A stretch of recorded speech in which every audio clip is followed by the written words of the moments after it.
Hi folks, we're going to take a look at 10A from the Unit 3 assignment. So they give us this function that has two unknown coefficients, and they want us to find these coefficients given that this function has a horizontal tangent at the point 2, -1.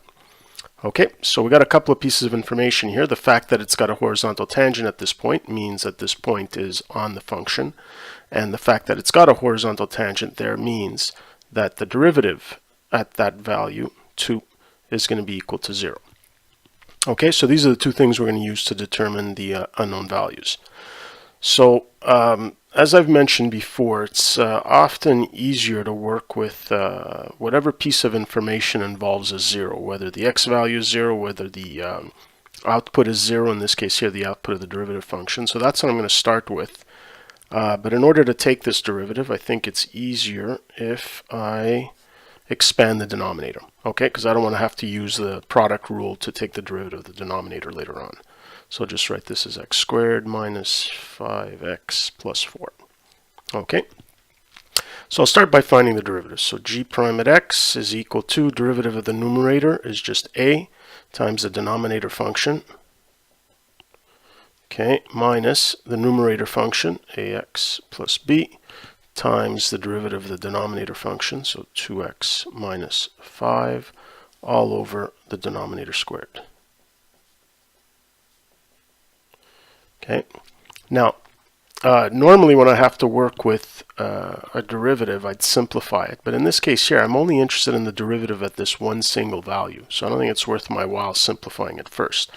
Okay, so we'll take g prime at 2, and so here we'll just replace x by 2, so we've got 4 minus 10 is -6 plus 4 is -2, so we have -2a minus, here we're going to have 2a plus b, and this is going to be 2 times 2 is 4 minus 5, -1. Okay, all over, oh, that's supposed to be squared. So here, what do we have? We found this already. It was just equal to -2, so -2 squared is 4. Okay, so we know that g prime at 2 needs to be equal to 0 since there's a horizontal tangent at 2. So let's simplify this here. So we got -2a. This is going to become plus 2a, so those will actually just cancel out. So in the numerator I'm just left with negative b, so just b over 4. So b is just equal to 0.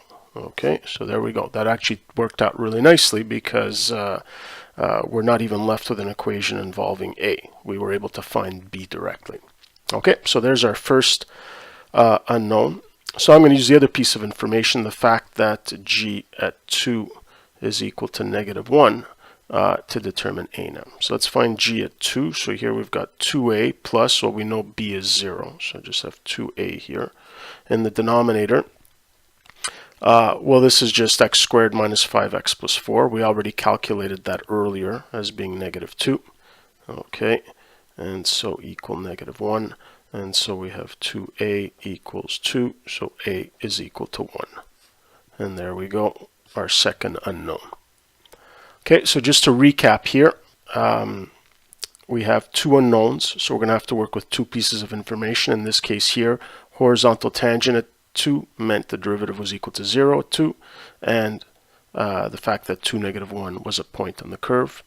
Okay, keep in mind that anything involving a 0 is often a good place to start. So that's what I did. I started with the derivative and then eventually used the other piece of information to find the other unknown. Okay, that's it for this one.